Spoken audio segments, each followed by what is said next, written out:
security for human and other living beings.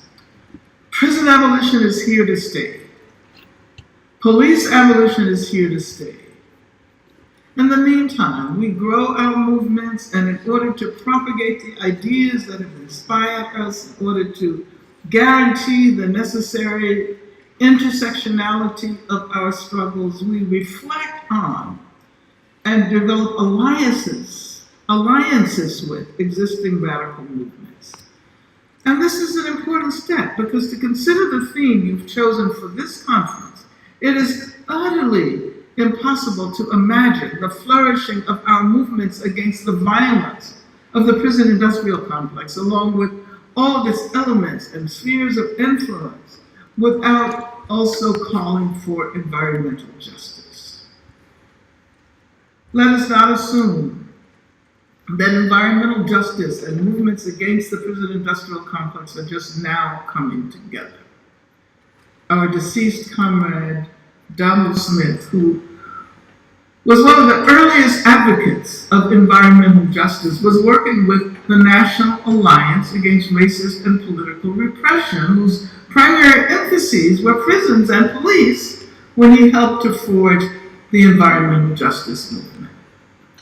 One of the earliest projects of critical resistance was a campaign to prevent the building of a prison in Delano, California. And one of the strongest arguments involved its environmental impact.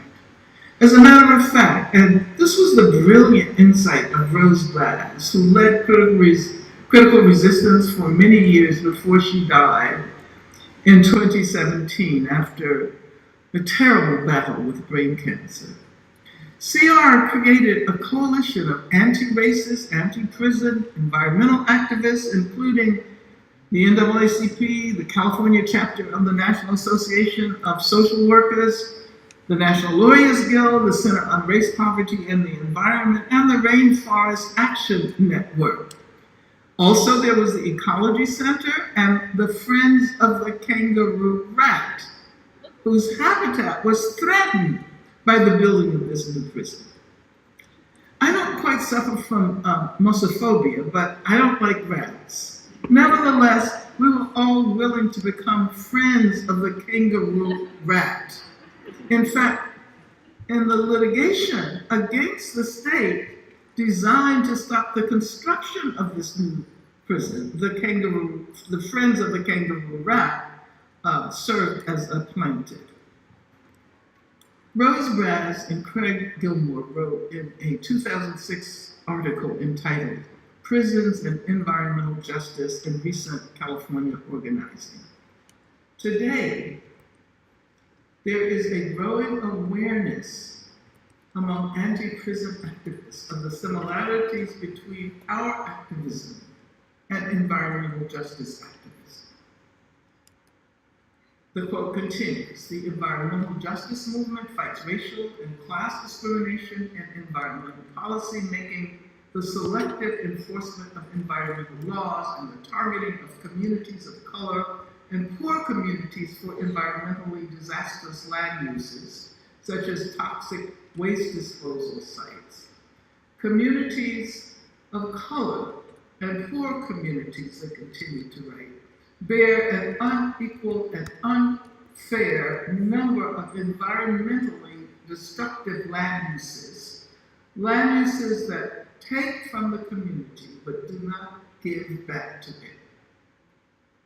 The environmental justice movement seeks to end environmental and economic justices by eliminating the location of environmentally toxic facilities anywhere. I should say that the litigation was successful in the first round, but on appeal, it was overturned. And so eventually, the prison in Delano was constructed. But there are many lessons that we learned from that process of organizing. And I encourage you to read this article, which you can easily find online. Look on the Critical Resistance website. The authors are Rose Braz and Craig Gilmore. The title is Prisons and Environmental Justice in Recent California Organizing. I see that I'm running out of time. As a matter of fact, I think I've gone over time. So let me wish you all an insightful, inspiring, and emboldening conference. Beyond the Bars is here to stay. Abolition is here to stay.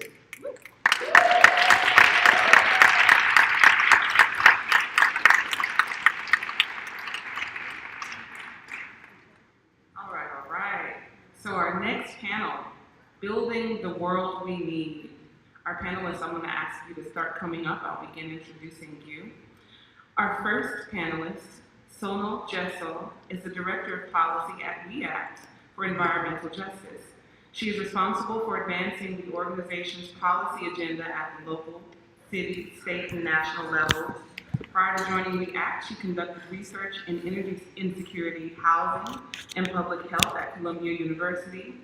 Sonal has a MPH in population and family health with a concentration in climate and health from Columbia University's Mailman School of Public Health. Richard Cruz has been with the Hindustan Collective since 2018. He is a native, and his relations are through his mother, Georgia, and Assiniboine Sioux, Nakota, and Arapaho. He also has an American college education and has earned his certifications as a substance abuse treatment counselor and communications technician. He currently holds a position as co-executive director. He believes in celebrating our differences, new experiences, and in the healing of our communities and history. Patricia Rubio is a native of the Rio Grande Valley, is a lifelong learner, firmly rooted in her Rio Grande Valley heritage. Before joining the Another Gulf is Possible collaborative, Patricia spent 5 years as an interpretive naturalist and an environmental educator at various nature centers, including the Mission Butterfly Center as a nursery technician growing native plants. At McAllen Nature Center, she designed free family programming like Nature Niños for homeschool students, free day camps in the summer, and led night hikes. Laura Whitehorn, who served more than 14 years in federal prison for armed actions against U.S. military and political targets. In prison, she organized HIV/AIDS peer education and support, and after her release, she was an editor at Pause magazine for 10 years. She works on campaigns for the release of U.S.-held political prisoners, focusing on those from the Black Liberation Movement, currently including Sundiata Acoli and Dr. Mutulu Shakur. She edited The War Before by the late Black Panther political prisoner and organizer Sophia Bakari, and helped organize the exhibit Self-Determination Inside Out at Interference Archive in Brooklyn. And our panel is moderated by the incomparable Andrea James. Right. Andrea James is the founder and executive director of the National Council for Incarcerated. Come on through, Council. Make some noise. She's the founder and executive director of the National Council for Incarcerated and formerly incarcerated women and girls. And without further ado,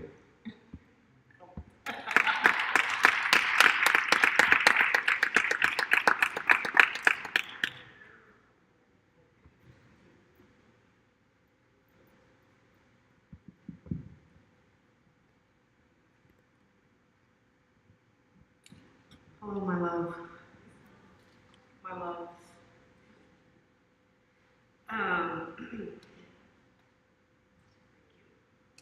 Hi, everybody. Boy, this feels good. This feels good. This feels like Beyond the Vibes back in the day. Right? That's what we're talking about.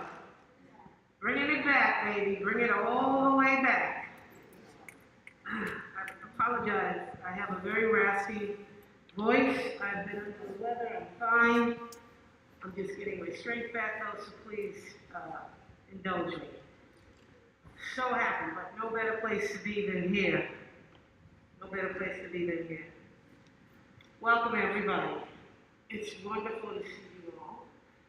We're here talking about building the world that we know we are going to get to. We're going to win. There's no question about it. We're going to win. And we're going to win because of all of the amazing work and the amazing people and the commitment of all of our communities that you've heard about during this time together at Beyond the Vase. But we're focused on building the world we need and working through vision, values, practices, and structures. And on this panel, we're going to highlight concrete practices and structures people are building, and also talk about how to bring our values into practice every single day. So really happy to be here again with all of you. Richard, I would love to start with you, Richard. If you could talk a little bit, Richard, please. Give us a little bit more. I know that we heard the wonderful bio about you, but talk to us a little bit more about the Hindustan Collective and some of the work that you guys are doing. Yeah, so, hi y'all. Nervous as hell. You can be okay. So the Hindustan Collective was started by Sonia Shah in 2016 as a restorative justice organization, and started with a group in prison. And this is where I met her. I did 30 years in prison, and then got out in 2018 in California. And we continued this organization on after I got out.